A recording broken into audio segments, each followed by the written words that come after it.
নিয়ে নিলাম ময়দা, দিয়ে দিলাম কালো জিরে।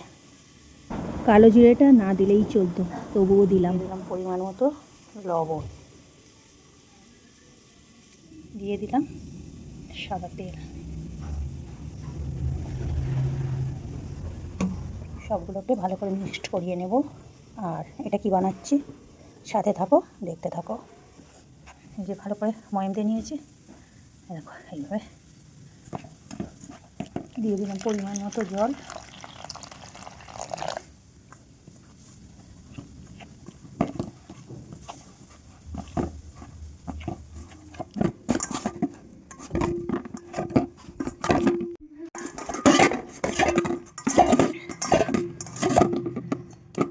ডো বানিয়ে রেখেছি কিছুক্ষণের জন্য, রেখে দেবো ডোটাকে। তারপরে বানাবো মেখে রাখা ডোটা, এখন বানাবো। চলো সাথে থাকো, দেখতে থাকো।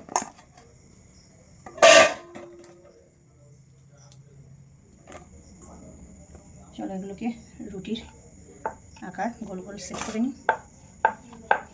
এইভাবে সবগুলো বানিয়ে নেব, তারপরে দেখাচ্ছি। ঘিটা ব্যবহার করলে দারুণ টেস্ট হয়। সাদা তেল আর ময়দা, আমি ঘিয়ের বদলে ব্যবহার করলাম সাদা তেল আর ময়দা দিয়ে। সাদা তেল আর ময়দার মিশ্রণটা দিয়ে এই একটার পর একটা রুটি আমি সাজিয়ে নেব এভাবে। পরপর এইভাবে রুটিগুলোকে সাজিয়ে নেব। এবার একটু বেলে নেব হালকা করে। এবার এটাকে এইভাবে রোল বানিয়ে নেব।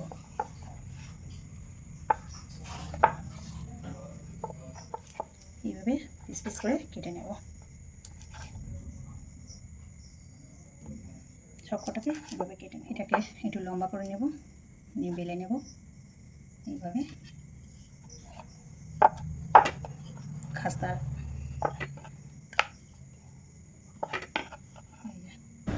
এই যে দেখতে পাচ্ছ সবগুলো খাস্তার শেপ দিয়ে নিয়েছি।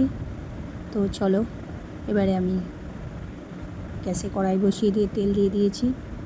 তেলটাও প্রায় গরম হয়ে গেছে। তো এর মধ্যে ছেড়ে দিলাম একটা একটা করে খাস্তাগুলো। তো হালকা আঁচে দিয়ে দিয়েছি, একটা একটা করে এইভাবে দিয়ে। দেখতে পাচ্ছ খাস্তাগুলো বেশ লাল লাল হয়ে গেছে। এবারে এগুলোকে আমি নামিয়ে নিচ্ছি। সাথে থাকো, দেখতে থাকো। এভাবেই চলছে ভাজা। একটু লাল লাল করে ভেজে নামিয়ে নিয়েছি। দেখছিলাম খাস্তা হয়েছে কিনা, পুরো হালকাই হয়ে গেছে। ভাজা পুরোপুরিভাবে ভালোভাবে হলে খাস্তাটা হালকা হয়ে যায়। দেখো কত সুন্দর হয়েছে। তো আবার দিয়েছি। তো একটা কাঁচড়ার চামচ নিয়ে একটু নেড়ে চেড়ে দিতে হয় ভালো করে, যাতে ভালোভাবে ভিতরটা অবধি ভাজাটা হয়। সেভাবেই দিয়েছি। ভাজাগুলো লাল লালভাবে হয়ে গেছে সম্পূর্ণ। চলো এবার এগুলোকে আমরা নামিয়ে নেব। দেখতে পাচ্ছ এগুলোকে আমি নামিয়ে নিচ্ছি। এভাবেই আমার সবগুলো ভাজা হয়ে গেছে। এবারে দিয়ে দিলাম কড়াইতে চিনি, পরিমাণ মতো চিনি দিয়ে বানাবো চিনির শিরা। দিয়ে দিলাম জল পরিমাণ মতো, দিয়ে এটাকে নাড়াচাড়া করতে থাকছি। তো টকবক করে ফুটে গেলেই এই যে ফোটা শুরু হয়ে গেছে। এবারে হয়ে যাবে চিনির শিরা। বেশ গাঢ় মতো না হলে, চিট না হলে হয় না, পাতলা তো হবে না। চিনির শিরাটা একটু চিট লাগা মতো হবে। তো এই যে হয়ে গেছে দেখতে পাচ্ছ। এর মধ্যে একটা একটা করে সব দিয়ে দিলে, একসঙ্গে দিয়ে নাড়াচাড়া করলে খাস্তা যেহেতু হয়েছে ভেঙে যাবে, তাই একটা একটা করে সাজিয়ে ওর উপরেই আমি চিনির শিরাগুলো চামচ দিয়ে দিয়ে দিলাম। প্রত্যেকটা সাজিয়ে সাজিয়ে এইভাবে দিয়ে দিলাম, তাহলে আর ভাঙবে না। নইলে একসঙ্গে কড়াইয়ের মধ্যে যদি সব দিয়ে নাড়াচাড়া করতাম ভেঙে যেত। যদি ভালো লেগে থাকে like, comment, share, subscribe please. আর আমাদের তো ভালো লাগে। প্রচণ্ড খাস্তা হয়েছে ভেঙে যাওয়ারে।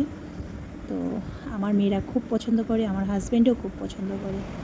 এই যে দেখতে পাচ্ছ দারুণ লাগে। ঘরেতে এইভাবেই বানিয়ে খাবে।